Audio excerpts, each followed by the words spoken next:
ഇന്ന് നമ്മൾ എളുപ്പത്തിൽ ഉണ്ടാക്കാൻ പറ്റുന്ന നല്ലൊരു ബ്രേക്ക്ഫാസ്റ്റ് റെസിപ്പിയാണ് ചെയ്യുന്നത്. കാശ്മീരപ്പം, കാശ്മീർ പത്തിരി എന്നൊക്കെയാണ് ഇതിന് പൊതുവെ പറയുന്നത് കേട്ടോ. ഞാൻ കൊടുത്തിട്ടുള്ള പേരല്ല, ശരിക്കും ഇതുള്ളത് തന്നെയാണ്. മലപ്പുറം ഭാഗത്തൊക്കെ എല്ലാവരും ചെയ്തു വരുന്ന ഒരു റെസിപ്പിയാണെന്നാണ് ഞാൻ കേട്ടിട്ടുള്ളത്.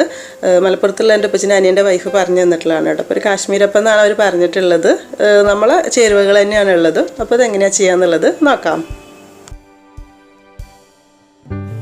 അപ്പോൾ ഈ ഒരു അപ്പത്തിന് വേണ്ടിയിട്ട് ഒരു 1.5 കപ്പ് പച്ചരിയാണ് ഞാനിവിടെ എടുത്തിട്ടുള്ളത്. ഇത് നമുക്ക് കുറച്ച് സമയം കുതിർത്ത് വെച്ചിട്ട് അരച്ചെടുക്കാൻ വേണ്ടിയിട്ടുള്ളതാണ്. അപ്പോൾ നന്നായിട്ട് 2-3 തവണ കഴുകി വൃത്തിയാക്കിയതിന് ശേഷം ഒരു 4-5 മണിക്കൂർ കുതിർക്കാനായിട്ട് മാറ്റി വെക്കാം. നന്നായിട്ട് കുതിർന്നതിന് ശേഷം വെള്ളമൊക്കെ കളഞ്ഞ് ഊറ്റിയെടുത്തിട്ടുള്ള അരി നമുക്കിനി മിക്സിയുടെ ജാറിലിട്ടിട്ട് അരച്ചെടുക്കണം. ഇതിപ്പോൾ 1.5 കപ്പ് അരിയല്ലേ ഉള്ളൂ. അപ്പോൾ അതുകൊണ്ട് ഒരു തവണയായിട്ട് തന്നെ അരച്ചെടുക്കാനായിട്ട് പറ്റും. കൂടുതൽ അളവുണ്ടെങ്കിൽ 2 തവണയായിട്ട് അരച്ചെടുക്കാം. ഇതിലേക്ക് ഇനി ഒരു 5-6 ചെറിയുള്ളി ചേർത്ത് കൊടുക്കാം. അതിൻ്റെ കൂടെ തന്നെ ഒരു 1.5 ടീസ്പൂൺ വലിയ ജീരകം കൂടി ഇട്ട് കൊടുക്കുന്നുണ്ട്. ഇതിലിപ്പോൾ ജീരകം കുറച്ച് കുറവുള്ള പോലെ തോന്നുന്നുണ്ട്. ഞാനത് അരയ്ക്കുന്ന സമയത്ത് ഒരു ഇത്തിരി കൂടെ ചേർത്തിട്ടുണ്ട് കേട്ടോ. അപ്പോൾ അതാണ് 1.5 ടീസ്പൂൺ എന്ന് പറഞ്ഞിട്ടുള്ളത്. നമ്മൾ 1 കപ്പ് അളവിൽ അരി എടുക്കുമ്പോൾ ഒരു 1 ടീസ്പൂൺ എന്നുള്ള കണക്കിലെടുക്കാം. ഇനി ഇതിലേക്കൊരു 1/2 കപ്പ് വെള്ളവും കൂടെ ചേർത്തിട്ട് അരച്ചെടുക്കുക. ആദ്യമേ കുറേ വെള്ളം ഒഴിച്ചിട്ട് ഭയങ്കര ദോശയ്ക്കൊക്കെ പോലെ ഒരുപാട് ലൂസ് ആവേണ്ട ആവശ്യമില്ല. കാരണം നമുക്ക് പത്തിരി പോലെ ചുട്ടെടുക്കാനുള്ളതല്ല. അപ്പോൾ അതുകൊണ്ട് ഒരു 1/2 കപ്പ് പ്ലസ് 2 ടേബിൾ സ്പൂണൊക്കെ മാക്സിമം മതിയാവും. അത്ര വെള്ളം ചേർത്തിട്ട് നന്നായിട്ടൊന്ന് അരച്ചെടുക്കുക. ഇപ്പോൾ അരി നന്നായിട്ട് അരച്ചെടുത്തിട്ടുണ്ട്.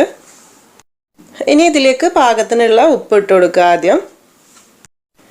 ഇനി ഇതിലേക്ക് കുറച്ച് റവയാണ് നമ്മൾ ചേർത്ത് കൊടുക്കുന്നത്. ഒരു 5 ടേബിൾ സ്പൂൺ അളവിലാണ് കേട്ടോ ചേർത്ത് കൊടുക്കുന്നത്. അതായത് നന്നായിട്ടൊന്ന് മിക്സാക്കി ഒന്ന് കുറുക്കി എടുക്കാൻ വേണ്ടിയിട്ടാണ് നമ്മൾ റവ എടുക്കുന്നത്. പിന്നെ ആ ഒരു ടേസ്റ്റും കൂടെ കിട്ടാൻ വേണ്ടിയിട്ട്. അപ്പോൾ കുറേ റവ ആദ്യമേ ഒന്നിച്ചെടുക്കേണ്ട, നന്നായിട്ടൊന്ന് മിക്സാക്കി നോക്കിയിട്ട് എടുത്താൽ മതി. എല്ലാം കൂടെ ചേർത്തിട്ട് നല്ലോണം ഒന്ന് മിക്സാക്കി എടുക്കുക. ഈ സമയത്ത് ഒരു ഇത്തിരി വെള്ളം കൂടിയാലും വലിയ പ്രശ്നമൊന്നുമില്ല. കാരണം നമ്മൾ ഇതിന് അടുപ്പിൽ വെച്ചിട്ട് ചെറുതായിട്ട് മാവൊന്ന് കുറുക്കി എടുക്കുന്നുണ്ട്. അപ്പോൾ എന്നാലും ഒന്ന് അത്യാവശ്യം നന്നായിട്ടൊന്ന് മിക്സാക്കി എടുത്താൽ മതി. ഇനി നമ്മൾ എന്താ ചെയ്യുന്നതെന്ന് വെച്ചാൽ ഒരു നോൺ സ്റ്റിക്കിൻ്റെ പാൻ അടുപ്പിൽ വെച്ചിട്ടുണ്ട്. ഗ്യാസ് കത്തിച്ചിട്ടില്ല കേട്ടോ. അപ്പോൾ ഒരുപാട് ചൂടുള്ളതിലേക്ക് ഒഴിക്കേണ്ട. എന്നിട്ട് നമ്മൾ മാവിൽ നിന്നും ഒരു പകുതി മാവാണ് കേട്ടോ ഒഴിക്കുന്നത്. അതായത് മുഴുവൻ മാവ് ഒന്നിച്ച് ഒഴിച്ച് കഴിഞ്ഞാൽ നമുക്ക് കുറുക്കിയെടുക്കാനായിട്ട് കുറച്ച് ബുദ്ധിമുട്ടുണ്ടാവും. അപ്പോൾ ഒരു 2 പാർട്ടായിട്ട് നമ്മളിതാ ഇതുപോലെ ഒന്ന് കുറുക്കിയെടുക്കുകയാണ്. അപ്പോൾ ഗ്യാസ് ഓൺ ആക്കിയിട്ടുണ്ട് കേട്ടോ. അപ്പോൾ പെട്ടെന്ന് തന്നെ ഇത് കുറുകിയിട്ട് നല്ലൊരു മാവ് പോലെ ആയി കിട്ടും. ആ ഒരു വെള്ളം ഒന്ന് വറ്റി കിട്ടാൻ വേണ്ടിയിട്ടാണ് നമ്മളിങ്ങനെ ചെയ്യുന്നത്. അപ്പോൾ എല്ലാ മാവും കൂടെ അരച്ചത് ഒന്നിച്ച് ഒഴിച്ചാലുള്ള പ്രശ്നം എന്ന് വെച്ചാൽ പെട്ടെന്ന് അങ്ങ് ഉണ്ട പോലെ ആയി വരികയും ചെയ്യും. പക്ഷെ നമ്മൾ വിചാരിച്ച ഒരു സംഭവമായി കിട്ടില്ല. അപ്പോൾ അതിന് വേണ്ടിയിട്ടാണ് ഇങ്ങനെ ചെയ്യുന്നത്. അപ്പോൾ നിങ്ങളിപ്പോൾ 2 കപ്പ് 3 കപ്പ് അരിയൊക്കെ എടുക്കുന്നുണ്ട് എന്നുണ്ടെങ്കിൽ 2-3 പ്രാവശ്യമായിട്ട് ഇങ്ങനെ ചെയ്താൽ മതി. ഇത് വലിയ ബുദ്ധിമുട്ടുള്ള പരിപാടി ഒന്നല്ല കേട്ടോ. ചെയ്യുമ്പോൾ നമുക്ക് മനസ്സിലാവും. നമ്മളിത് പാനിലേക്ക് ഒഴിച്ച് പെട്ടെന്ന് 1 മിനിറ്റിനുള്ളിൽ തന്നെ കറക്റ്റ് സെറ്റായിട്ടതാ. അതുകൊണ്ടാണ് ഞാൻ വീഡിയോ ഫാസ്റ്റായിട്ട് കാണിക്കാത്തത്. പെട്ടെന്ന് ഇതുപോലെ വെള്ളം വലിഞ്ഞിട്ട് നല്ലൊരു മാവ് പോലെ ആയിട്ട് വരുക, റെഡി ആയിട്ട് വരുന്നുണ്ട്. അപ്പോൾ അതുകൊണ്ട് കുറച്ച് എടുത്തിട്ട് ചെയ്താൽ മതി. പെട്ടെന്ന് തന്നെ പരിപാടി തീരും. ഇതപ്പോൾ അതിലുള്ള ഒരു വെള്ളമൊക്കെ വറ്റിയിട്ട് നമുക്കിങ്ങനെ കുഴച്ച് പത്തിരിയൊക്കെ ചൂടാൻ പാകത്തിനുള്ളൊരു മാവായിട്ടതാ ഇങ്ങനെ കിട്ടിയിട്ടുണ്ട്. അപ്പോൾ ആദ്യത്തെ പാട്ട് നമ്മൾ റെഡി ആയിട്ടുണ്ട്. അപ്പോൾ ഇനി ഇത് ചെയ്യുന്നത് എന്താണെന്ന് വെച്ചാൽ ഇത് വേഗം ഒരു പാത്രത്തിലേക്ക് മാറ്റുക. എന്നിട്ട് അതൊന്നൊന്ന് കുഴച്ച് മായപ്പെടുത്തിയിട്ട് നമുക്ക് അടുത്തതും കൂടി ഇതുപോലെ ചെയ്താൽ മതി. അപ്പോൾ ഒരു 1.5 കപ്പ് അരിയെല്ലാം എടുത്തത്. അപ്പോൾ അതുകൊണ്ട് 2 പ്രാവശ്യമായിട്ട് ഇതുപോലെ ചെയ്താൽ മതി. അടുത്തൊരു പാത്രം വെച്ചിട്ട് അതിലേക്ക് ഒരു മാവങ്ങ് ഇട്ട് കൊടുക്കാം. പിന്നെ ശ്രദ്ധിക്കേണ്ടത് എന്താണെന്ന് വെച്ചാൽ നമ്മൾ 2 ഭാഗവും മാവ് ഇതുപോലെ ആക്കി കഴിഞ്ഞിട്ട് ലാസ്റ്റ് കുഴയ്ക്കാമെന്ന് വിചാരിക്കരുത്. ഈ ഒരു ചൂടിൽ തന്നെ കുഴച്ചിരിക്കണം. എന്നാലാണ് അത് നല്ല സോഫ്റ്റായിട്ട് ആ ഒരു കറക്റ്റ് ടേസ്റ്റിൽ കിട്ടുള്ളൂ. അപ്പോൾ കയ്യിലൊരു ഇത്തിരി ഓയിൽ തടവിയിട്ട് ഇതുപോലെ നന്നായിട്ടൊന്നങ്ങ് കുഴച്ച് വെക്കുക. എന്നിട്ട് നമുക്ക് അടുത്തത് റെഡിയാക്കാം. അപ്പോൾ അത്രയേ ഉള്ളൂ. ഇത് നല്ലോണം ഒന്ന് കുഴച്ച് വെക്കാം. ഇനി ആ ഒരു പാനിലേക്ക് തന്നെ ബാക്കിയുള്ള മാവ് മൊത്തത്തിൽ ഒഴിച്ചു കൊടുത്തിട്ട് തീ ഒന്ന് ഓണാക്കുക. എന്നിട്ട് വേഗം തന്നെ ആദ്യം ചെയ്തതുപോലെ തന്നെ ഒന്ന് കുറുക്കിയെടുക്കുക.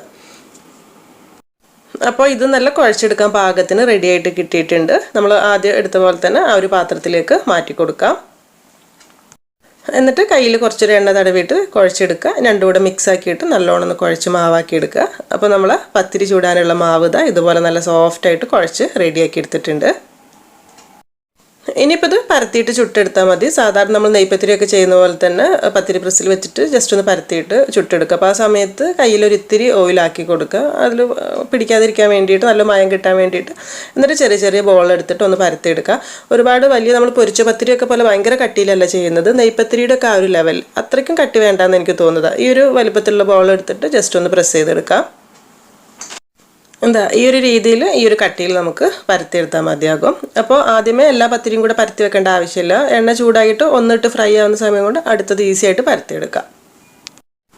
അപ്പോൾ ഇനി ഒന്നുമില്ല, നല്ല ചൂടായിട്ടുള്ള ഓയിലിലേക്ക് ഇട്ടിട്ട് ഫ്രൈ ചെയ്തെടുക്കുക. അത്യാവശ്യം നല്ല ചൂടുണ്ടായിരിക്കണം കേട്ടോ, എന്നാലാണ് നന്നായിട്ട് പൊങ്ങി വരും. നെയ്പ്പത്തിരിയൊക്കെ ഫ്രൈ ചെയ്യുന്ന പോലെ തന്നെ ഇട്ട ഉടനെ തന്നെ ചെറുതായിട്ട് കുമ്പളകൾ വന്നിട്ട് പെട്ടെന്ന് തന്നെ നല്ല ഉഷാറായിട്ട് പൊങ്ങി കിട്ടും കേട്ടോ. നമ്മൾ ചട്ടകം കൊണ്ട് പ്രസ് ചെയ്ത് കൊടുക്കേണ്ട ആവശ്യമൊന്നുമില്ല, നല്ല അടിപൊളിയായിട്ട് തന്നെ പൊങ്ങി കിട്ടും. റവയൊക്കെ ഉള്ളത് കൊണ്ട് തന്നെ ഈസിയാണ് സംഭവം.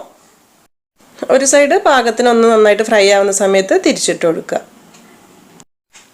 എന്നിട്ട് രണ്ട് ഭാഗവും നന്നായിട്ട് ഫ്രൈ ആവുന്ന സമയത്ത് എണ്ണയിൽ നിന്ന് മാറ്റിയെടുക്കാം. അപ്പോൾ ഇതാണ് നമ്മുടെ കാശ്മീർ പത്തിരി എന്ന് പറയുന്നത്. പിന്നെ ഞാൻ തുടക്കത്തിൽ പറഞ്ഞ പോലെ തന്നെ ഈ കാശ്മീർ പത്തിരി എന്നുള്ള പേര് എന്താണെന്നുള്ളത് എനിക്കും അറിയില്ല കേട്ടോ. അതങ്ങനെ കേട്ടതുകൊണ്ട് ഞാൻ പറഞ്ഞു എന്നേ ഉള്ളൂ. എന്തായാലും ഒരുപാട് ഓയിൽ കുടിക്കുന്ന ഒരു പ്രശ്നമൊന്നുമില്ല, നല്ല എളുപ്പത്തിൽ ഉണ്ടാക്കിയെടുക്കാൻ പറ്റുന്ന നല്ലൊരു അപ്പം റെസിപ്പി തന്നെയാണിത്.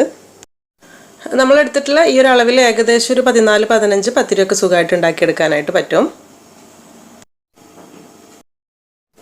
ഇപ്പോൾ എല്ലാ പത്തിരിയും നമ്മൾ ഫ്രൈ ചെയ്ത് റെഡിയാക്കിയിട്ടുണ്ട്. ഈ ഒരു പത്തിരി പിന്നെ നമ്മൾ ഇതുപോലെ ഇങ്ങനെ പൊള്ളച്ച് വന്നു കഴിഞ്ഞാൽ പെട്ടെന്നൊന്ന് നെയ്പ്പത്തിരി പോലെ ഒന്ന് താഴ്ന്നു പോകുന്നില്ല കേട്ടോ, അതുപോലെ തന്നെ ഉണ്ടാവും കുറച്ച് സമയം.